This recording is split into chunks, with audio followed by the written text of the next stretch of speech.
हाँ जी, सारे दोस्तों का की हाल आ। उम्मीद आ सारे ठीक ठाक होंगे। अज नाज शरीफ के कोई बोल थोड़े नाल साझे करने आ ते दरूद शरीफ पढ़ लो जी सल्लल्लाहु अलैहि वसल्लम।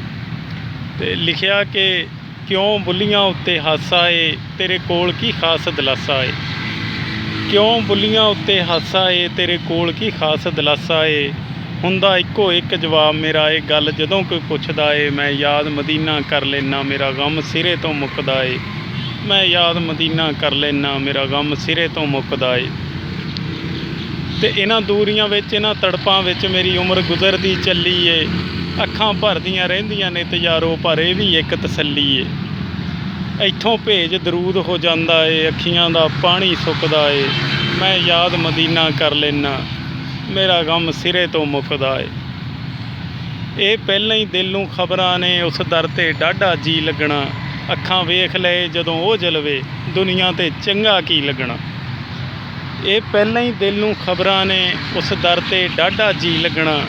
अखां वेख लए जदों ओह जलवे दुनिया ते चंगा की लगना। एक बार दुबारे जा बैठा अखलाक न मुड़ के उठदा है। मैं याद मदीना कर लेना मेरा गम सिरे तो मुकदा है। मैं याद मदीना कर लेना मेरा गम सिरे तो मुकदा है। सल्लल्लाहु अलैहि वसल्लम।